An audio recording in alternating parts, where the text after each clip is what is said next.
अभी आज घोसी में हैं और हमारे साथ समाजवादी पार्टी के एक युवा चेहरा भी हैं और हम आज एक ऐसे मुद्दे पर बात करेंगे जो पूरे उत्तर प्रदेश में और पूरे भारत में इस समय गर्म है और उसकी गर्मी का ताप इतना है कि पूरी राजनीतिक पार्टियों का चेहरा और उनके बोलने से समाज के अंदर आ गया है। और आज कहीं न कहीं समाजवादी पार्टी के नेता स्वामी प्रसाद मौर्य और आरएसएस प्रमुख मोहन भागवत कहीं न कहीं ब्राह्मणों को लेकर और रामचरितमानस को लेकर बड़ी बातें कही हैं। इसी सब बातों को लेकर उस पर चर्चा करने के लिए हमारे साथ मौजूद हैं मधुबन विधानसभा जो क्रांतिकारियों की धरती है, उस क्रांतिकारियों की धरती से समाजवादी पार्टी के युवा नेता हैं जो टिकट भी मांग रहे हैं और जो बीता है उसमें भी मांग रहे थे आप, और ब्राह्मण भी हैं गोल्डी पांडे जी। मैं इनसे आज इस मुद्दे पर चर्चा करूंगा और जानूंगा कि इनका और इनकी समाजवादी पार्टी का स्वामी प्रसाद मौर्य के बयान से और आरएसएस प्रमुख के बयान से इनका क्या विचार है। गोल्डी जी, सबसे पहले तो यस भारत न्यूज में आपका बहुत बहुत स्वागत। आपके चैनल को सादर प्रणाम और सारे जितने भी आपके दर्शक हैं उनको मेरा अभिनंदन और नमस्कार प्रणाम करता हूं मैं उनको। और गोल्डी जी, सबसे पहले तो जो स्वामी प्रसाद मौर्य जी ने रामचरितमानस और ब्राह्मण, ये दो मुद्दों पर उन्होंने जो अपना बयान दिया है उस पे आप क्या कहना चाहेंगे? रामचरितमानस और रामायण के ऊपर ये जो बयान दिए हैं, जैसा कि टीवी चैनल और डिबेट वगैरह में सारी चीज़ों में दिखाया जा रहा है कि स्वामी प्रसाद मौर्य ने इस चीज़ को बोला है, तो स्वामी प्रसाद मौर्य को यही हम कहेंगे कि उनको नहीं बोलना चाहिए। जब वो राजनीति कर रहे हैं और जनता के द्वारा चुने जाते हैं, वो एमएलसी भी रहे हैं, वो इतने अच्छे समाजवादी पार्टी ने उनको इतना सम्मान दिया, उन्हें उनका कद को बढ़ा करके उनको राष्ट्रीय सचिव बनाया गया है, महासचिव बनाया गया है। तो ऐसे व्यक्ति को सोचना चाहिए कि हम समाज को लेकर के क्या सोचते हैं और किसी जाति विशेष धर्म पे हम क्या बोलते हैं, उसका इफेक्ट सीधे सीधे जनता पे आता है। वो कहीं बैठ के बोल देंगे, जनता नीचे आपस में लड़ाई करेगी, वो उनको कुछ बोलेंगे, वो उनको कुछ बोलेंगे, इससे सामाजिक संतुलन बिगड़ता है। और आने वाले समय में ऐसे अगर जो हमारे देश का गौरव, जिसको रामायण गीता, जिसके आधार पर हम लोग आगे बढ़ते हैं और हमारा भविष्य उसमें निर्धारित होता है, तो ऐसे इन सारी चीज़ों को उन्हें कोई सर्टिफिकेट देने की ज़रूरत नहीं है कि रामचरितमानस में ये है और रामायण गीता में वो है। सर्टिफिकेट देने के लिए स्वामी प्रसाद मौर्य नहीं है, ब्राह्मणों को सर्टिफिकेट की ज़रूरत नहीं है उनकी। वो क्या बोलते हैं क्या नहीं बोलते हैं, वो दिमागी संतुलन उनका ठीक नहीं है और इससे पार्टी का कोई लेना देना नहीं है। अखिलेश भैया ने तो साफ शब्दों में बोल दिया है कि उनके इस बयान से पार्टी का कोई लेना देना नहीं है। नहीं, ठीक है, लेकिन अभी जो समाजवादी पार्टी के कार्यकारिणी की घोषणा हुई है उसमें जो है महासचिव बनाए गए हैं राष्ट्रीय कार्यकारिणी में, तो उनके बयान के बाद आया है, तो क्या समाजवादी पार्टी ने उनको पुरस्कार के रूप में वो पद दिया है? नहीं, पुरस्कार के रूप में उनको पद नहीं दिया है। वो ये तो हाईकमान पार्टी का मामला है, व्यक्तिगत अखिलेश भैया का ये मामला है। अब उनके नाम पे वो जो विचार किए हैं उनको सोचना चाहिए। अब सोचना चाहिए कि हम ऐसे व्यक्ति को राष्ट्रीय महासचिव बना रहे हैं जिन्हें समोड़ों से कोई लेना देना नहीं है। समोड़ वोट उनको नहीं चाहिए, स्वामी प्रसाद मौर्य को। अगर उनको समोड़ वोट चाहिए, अगर वो हमारे व्यक्तिगत पार्टी को मजबूत कर दे, अखिलेश भैया को मजबूत कर दे, तो ये इस तरीके की तो बात बोलते नहीं कि रामायण में ब्राह्मण ऐसे हैं और रामचरितमानस में ये बोला गया है। वो जानते हैं कि हम राजनीति से हैं, अखिलेश भैया को हर जाति धर्म का, हर बिरादरी का वोट चाहिए, तो हम एक बिरादरी को गाली देंगे, दूसरी बिरादरी को सिर पे बैठाएंगे, तो ऐसे कोई चुनाव थोड़ी जीतता है। अच्छा, अभी अखिलेश जी का भी बयान है, उसमें उन्होंने कहा था कि भारतीय जनता पार्टी जो है बैकवर्ड, पिछड़ों और दलितों की विरोधी है। तो क्या समाजवादी पार्टी सवर्णों की विरोधी है? स्वामी प्रसाद मौर्य के इस भाषण इस जो चीज़ बोले हैं रामायण गीता और स्पेशली ब्राह्मणों पे, अगर इस तरीके से अब अखिलेश भैया तो ये चीज़ नहीं बोलते हैं कि हम ब्राह्मण विरोधी हैं या फिर हम ठाकुर विरोधी हैं, क्षत्रिय विरोधी हैं, ऐसा तो बोलते नहीं हैं। और रही बात स्वामी प्रसाद मौर्य के, इस तरह के बोलने से ज़्यादा प्रभाव नहीं पड़ने वाला है, पड़ना भी नहीं चाहिए, क्योंकि जो मेन लीडर हैं, जो हमारे पार्टी के मुखिया हैं माननीय अखिलेश यादव जी, उन्होंने अभी तक ये चीज़ें नहीं बोला है। तो हम तो यही कहेंगे कि समण खुद समझदार हैं, उनको खुद बुद्धि है कि उन्हें कहाँ जाना चाहिए कहाँ नहीं जाना चाहिए। हम बात सिर्फ इस चीज़ पे करेंगे कि जो स्वामी प्रसाद मौर्य ने बोला है कि ब्राह्मण मठों में मंदिरों में ढोंग पैदा करते हैं, ढोंग बिखेरते हैं, तो ये करते हैं वो करते हैं। हमने तो ये सुना है कि स्वामी प्रसाद मौर्य जी क्षत्रिय थे। मौर्य अभी तो मीडिया में आ रहा है, मीडिया में नहीं आ रहा है, वो सच्चाई है कि वो क्षत्रिय थे। और दूसरी चीज़ आपको नहीं पता होगा, ये भी मैं बता दे रहा हूँ, वो हिंदू धर्म इसलिए नहीं मानते हैं क्योंकि उनका धर्म जो है बौद्ध भिक्षुओं वाला है। वो बौद्ध भिक्षु के धर्म को मानने वाले लोग हैं, यानी वो बुद्धिस्ट हैं, वो बौद्ध धर्म को मानते हैं। बौद्ध धर्म को मानते हैं। अभी कहीं कहीं से हम लोगों को भी ये चीज़ें पता चली हैं।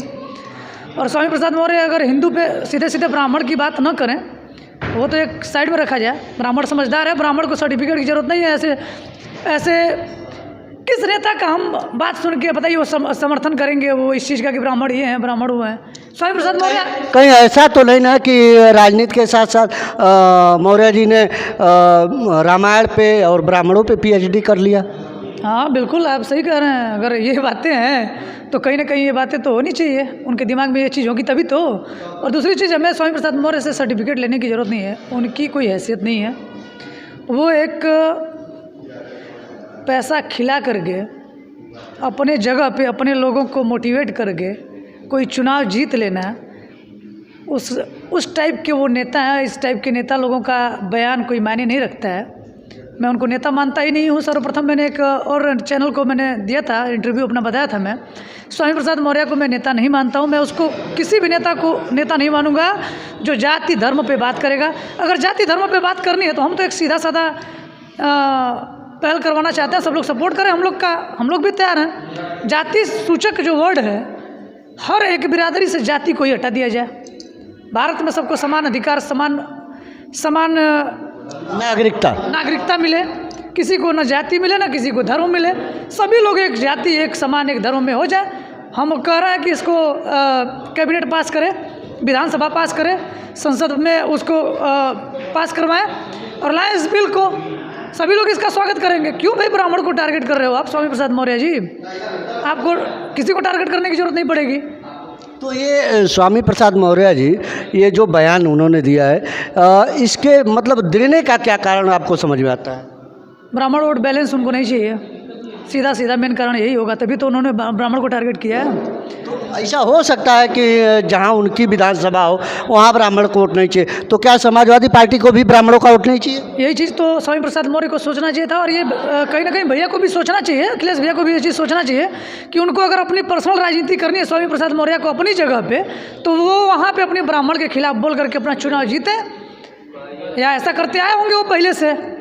अब एक ब्राह्मण इस तरीके से ब्राह्मण करके वो पूरे उत्तर प्रदेश के ब्राह्मणों को नाराज कर रहे हैं। हम लोग दिन रात एक करके ब्राह्मणों को एक वोट जोड़ते हैं समाजवादी पार्टी के लिए कि हमारी पार्टी मजबूत हो, और वो इस तरीके का बयान देगा जो इंसान जिसका कोई मतलब ही नहीं है पार्टी में, उसको आप इतना बड़ा पद दे रहे हैं। उसको तो पहले पद ही नहीं देना चाहिए था, कोई मतलब नहीं है उसका। जो ऐसा ये बताइए, हम कह रहे हैं कि इस बार का जो चुनाव आने वाला था, सारे ब्राह्मणों का ये मानसिकता बन चुका था कि कहीं ना कहीं अखिलेश यादव में वो चीज़ दिखती है कि ये विकासशील पुरुष हैं, इनको वोट करने से हमारा उत्तर प्रदेश विकास करेगा।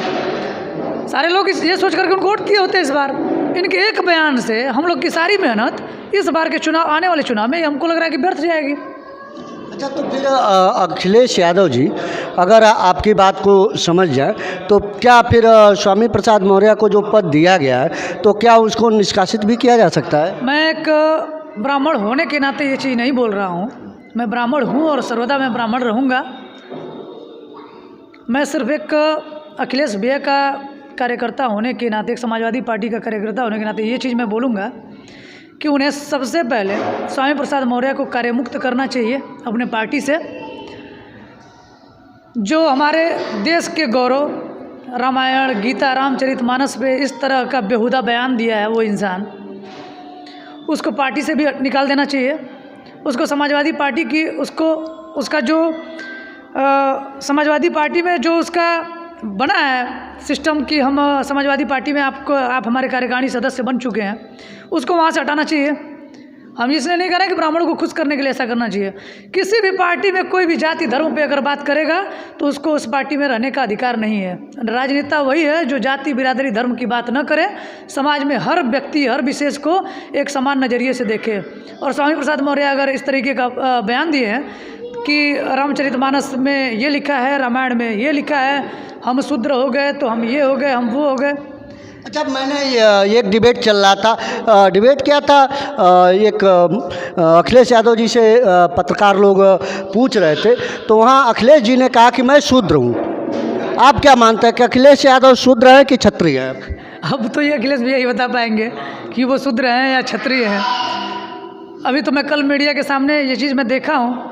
अब अखिलेश भैया तो हमारे एक्स सीएम जो हैं माननीय योगी आदित्यनाथ जी से भी संसद में पूछने वाले हैं ये चीज़। तो अब ये तो अब योगी जी से बेहतर कोई नहीं बता सकता है कि वो क्या है क्या नहीं है।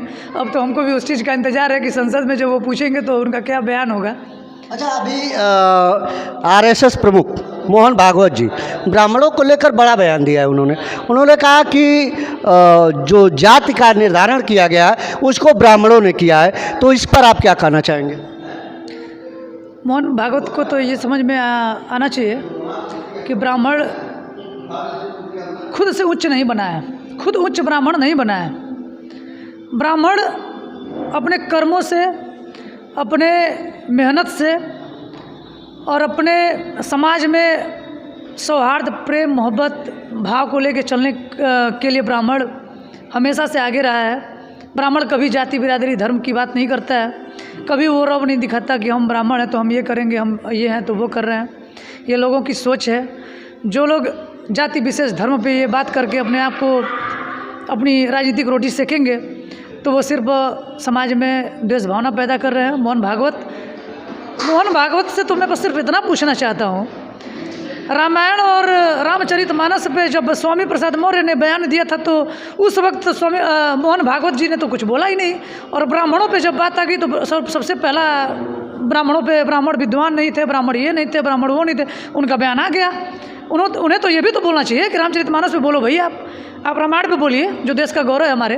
अच्छा, अभी तुलसीदास का भी एक है तो वो अलग है, फिर रहीम जी का चल रहा है, तो रहीम जी पर भी नारी को लेकर और तमाम चीज़ें आई हैं, तो क्या उस पर आप क्या कहना चाहेंगे? हम यही कहना चाहेंगे कि स्वामी प्रसाद मौर्य अगर आपको बहुत ही बेहतरीन नेता और बहुत ही समाज सेवी और समाज के अंदर उनकी एक प्रतिष्ठा है, उनको अगर ये ऐसा लगता है जैसे हिंदू धर्म के बारे में उन्होंने बोल दिया, रामायण गीता के बारे में, अगर उनमें दम है तो कुरान के बारे में एक शब्द बोल के दिखाएं। उनके अंदर, मोहन भागवत के अंदर दम है तो कुरान के बारे में कुछ बोल के दिखाएं। जो व्यक्ति विशेष के बारे में जो धर्म की बातें हो रही हैं वो सिर्फ या तो ब्राह्मण या तो रामायण या तो गीता या चौपाई, इनको अब याद आ रहा है। स्वामी प्रसाद मौर्य जब भाजपा में थे तब इनको याद नहीं है कि चौपाई, दोहा और रामायण में इतनी खराबियां हैं, कौन शूद्र है, कौन क्या है, कौन किस में महिलाओं का अत्याचार हो रहा है। उनको बीजेपी में भी तो दिखना चाहिए था ना उस सरकार में, इस टाइम आके दिख गया उनको। और मोहन भागवत को तो अब ब्राह्मणों को ये सोचना चाहिए कि हम किसके साथ जाएं। मोहन भागवत के साथ ब्राह्मण इसलिए थे क्योंकि लोग कहते हैं, सुनने में मुझे भी आता है कि ब्राह्मण बीजेपी के साथ ज़्यादा से ज़्यादा रहते हैं। तो अब तो ब्राह्मणों को सोचना चाहिए ना कि मोहन भागवत बीजेपी से उनका बयान आ रहा है कि ब्राह्मण विद्वान नहीं थे, ब्राह्मण खुद जाति बनाए, खुद धर्म बनाए। तो अब ब्राह्मणों को सोचना चाहिए कि हम आरएसएस के साथ जाएँ, मोहन भागवत के साथ जाएँ, या सपा के साथ जाएँ, या फिर स्वामी प्रसाद मौर्य के बयान का समर्थन करें। देखिए, ब्राह्मण किसी का जागीर नहीं है, किसी राजनीतिक पार्टी को उसकी ज़रूरत नहीं है। ब्राह्मण किसी के पैरों के नीचे दबा नहीं है, किसी राजनीतिक दल के नीचे नहीं दबा है। ब्राह्मण अपने कर्मों से बड़ा है और बड़ा ही रहेगा। हम सिर्फ सम्मान करेंगे, चाहे वो हमसे छोटा हो या बड़ा हो, हम सबका सम्मान करेंगे। बात अगर ब्राह्मण को नीचा दिखाने की आएगी तो बात आगे बढ़ेगी। अच्छा, ये जो सिस्टम है, क्या ये राजनीतिक पार्टियों में जातियां हैं, उनके फंडे में, उनके जो क्राइटेरिया बनाई है टिकट देने का, या समाज में जो वोट कैसे प्राप्त करना है समीकरणों में, या फिर समाज में जाती है, या कहाँ आप देखते हैं? जाति मैं सिर्फ राजनीतिक परिवेश में देखता हूँ। ज़्यादातर जातियों का मतलब राजनीतिक परिवेश में ही देखा जाता है, क्योंकि जब चुनाव आता है तो वहाँ के जनगणना के आधार पे उस व्यक्ति को टिकट दिया जाता है जिसकी जातिगत वोट ज़्यादा होते हैं, उनको टिकट दिया जाता है। हर राजनीतिक पार्टी अपने जीतने का एक एक तरीका अपनाती है और उस नज़रिए से वो उस तौर तरीके से वो अपना टिकट देती है। तो वो तो उनका भाई सरकार बनाने का एक गेम होता है भाई, उनको जिनको सरकार बनाना है वो गेम उन्हें करना पड़ेगा। जब राजनीति में है तो जीतने के लिए कुछ ना कुछ तो करना पड़ता है। जातिगत चीज़ें उस टाइम पे देखी जाती हैं, लेकिन हम यही कहेंगे कि अगर किसी जातिगत द्वेष भावना को दूर करना है तो हम तो यही कहेंगे कि हम पहल कर रहे हैं, हमारा सभी लोग साथ दीजिए। जाति को ही ख़त्म कर दिया जा रहा है पूरे भारत से, सब एक समान, एक नागरिकता, एक अधिकार सबको दिया जाए।